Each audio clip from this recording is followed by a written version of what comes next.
Happy Sabbath! Today is a Sabbath day. Now what is Sabbath day? Sabbath day is a day of rest sa mga katawhan nga iya sa Ginoo. So, kung ato basahon ng Biblia, Sabbath day is also a seal of God nga to sa iyang mga katawhan.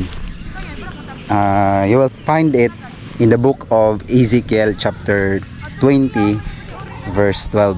Nga ang silyo sa Ginoo nga to sa mga katawhan is ang Sabbath day. So ang uban nag-ingon nga ang Sabbath day is para lang sa mga Hudyo. Ana. So way labot ang uban kuno nga mga tao. Just like us, wala daw tay labot. Pero kung imo basahon ang Biblia, ang Sabbath day is gihatag sa iyang mga katawhan.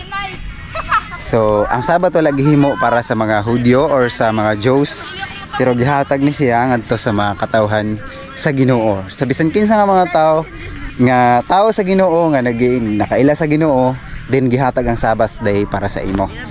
Kung ang uban dili mo tuo nga kani ang Sabbath is para sa tanan. Pero kung ato tun-an ang Biblia or ang balaang kasulatan, Sabbath is para sa atong tanan. So mo nga we rest on Sabbath. Also God rested on Sabbath. In Genesis chapter 1 or chapter 2, after nga gihimo sa Ginoo, gibuhat sa Ginoo ang tanan. So in 7 days nag-rest siya, nagpahuway siya. In 6 days nagtrabaho siya, then pagka ikapito or Saturday, Sabbath day, nag-rest siya. So that is why kung unsa ang gihimo sa Ginoo, mao pod ang himuon sa mga tao. So then mo na ang rason ngano nga nagsimba mi, because God sanctifies, glorifies and rested on Sabbath day. Also in Exodus chapter 20 verse 8 nag-end siya, remember the Sabbath day to keep it holy, and then in 6 days you shall labor. So buhaton nimo ang tanan nga mga buluhaton in 6 days, and then on the Sabbath day you will rest. Also ngano nga ga-worship me on Saturday, napay usa ka rason.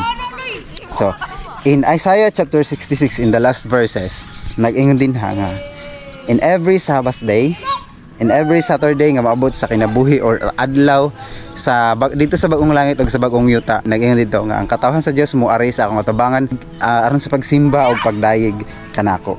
So dito sa bagong langit ug sa bagong yuta. Therefore, gikan diadto nga mga panahon sa Genesis until karon, maghimo ta sa pag-worship sa Ginoo on Sabbath day.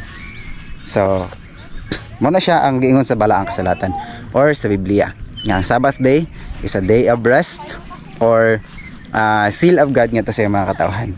Og sa Sabbath day we will also rest dito sa bagong langit ug sa bagong yuta.